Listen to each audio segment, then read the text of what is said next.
Suatu ketika, masuk dalam kesadaran saya sebuah pikiran iri.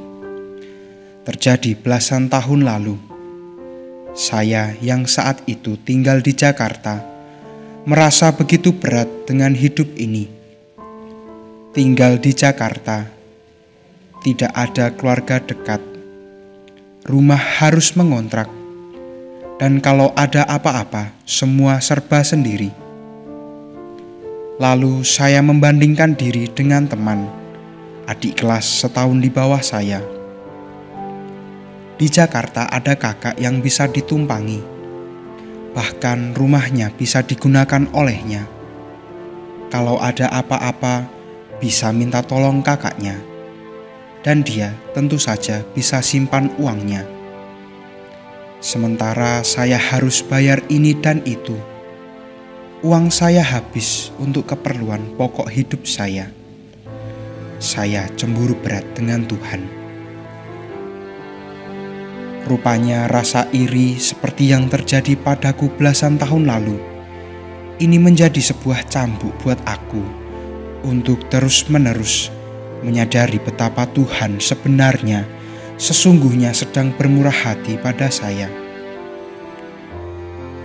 Saya diberi privilege dengan tidak mengurus anak. Hingga usia perkawinan ke-20, kami tidak mempunyai anak karena kondisi tertentu.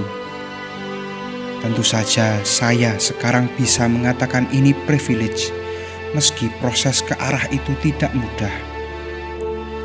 Dengan privilege itu, saya bisa mengatur diri, waktu, keuangan, dan kehidupan sosial secara lebih fleksibel dibanding bila saya memiliki anak. Berbeda dengan teman saya. Saya pun diberi kesempatan untuk lebih banyak memikirkan komunitas yang kebetulan saya menjadi salah satu pengurusnya. Kesempatan untuk melayani tentu saja sangat besar karena waktu dan tenaga saya lebih longgar dibanding teman-teman yang lain. Saya coba buat program kegiatan dengan berbagai hal yang bisa dibuat. Dalam proses itu, kadang saya merasa sendirian dalam bekerja, merasa sia-sia, tapi kadang bergembira karena bisa membuat teman-teman bertemu dan bercengkrama. Kesimpulan ini pun terumus seperti sekarang, bukannya tanpa perjuangan. Semua dengan perjuangan. Tidak mudah untuk berani memutuskan bahwa saya mau membaktikan diri untuk teman-teman dalam periode tertentu.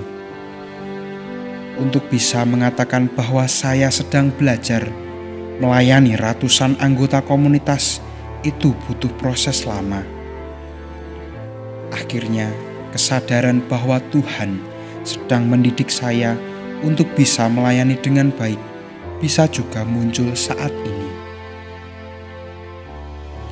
Dan bila dibandingkan dengan teman saya lagi, saya bisa lebih banyak aktif di komunitas dibandingkan dia yang memang sibuk luar biasa karena pekerjaannya, juga karena mengurus keluarganya. Jadi teman-teman, kadang-kadang kita tidak tahu Tuhan sedang merencanakan apa untuk hidup kita, dan kita sudah buru-buru mengatakan bahwa Tuhan tidak adil.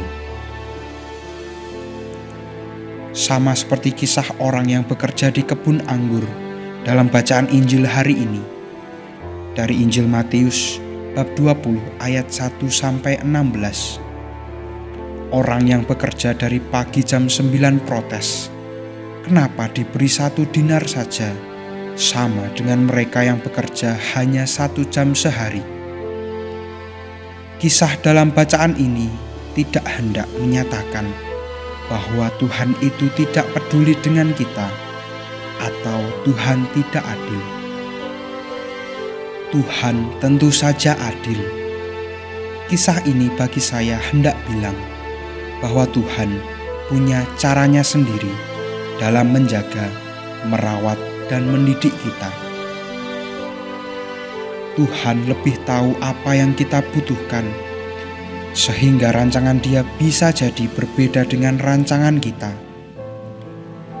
Ini sama seperti kisah saya yang lain.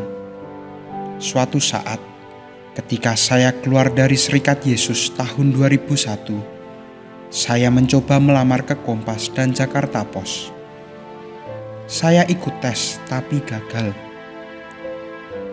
Saya mencoba melamar ke media milik Kompas Gramedia, tapi sebuah tabloid namanya Senior. Ini sebuah tabloid satu grup dengan tabloid bola, masih milik Kompas Gramedia. Saya diterima dan bekerja di tempat itu hingga 13 tahun. Dan baru belasan tahun kemudian, saya menyadari bahwa Tuhan punya rencana lain.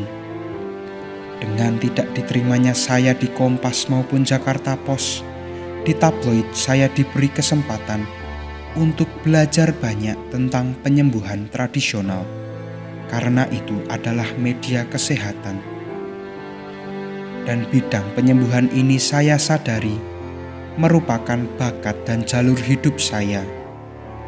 Di tabloid ini pula saya bertemu dengan sosok perintis komunitas ex-Jesuit Indonesia yang di hari ini saya justru terlibat aktif di dalamnya. Teman-teman, saya tidak merancang semua itu. Saya hanya mengikuti gerak hati saya. Saya tidak tahu waktu itu bahwa Tuhan sedang menyiapkan diriku untuk banyak hal. Sebuah misi yang dikehendakinya yang sekarang ini saya jalani. Kalau waktu itu saya tahu, tentu saja saya akan dengan senang hati menjalaninya. Namun tidak seperti itu yang dikehendaki Tuhan. Tuhan ingin agar kita benar-benar percaya kepadanya dalam ketidakpastian. Ketidakpastian menjadikan iman kita makin terlihat dan terbukti. Maka teman-teman, percayalah, Tuhan punya rencana untuk kita masing-masing. Dan yakinlah, Dia selalu menjaga, merawat kita dalam proses yang kita jalani, apapun situasinya. Tuhan memberkati.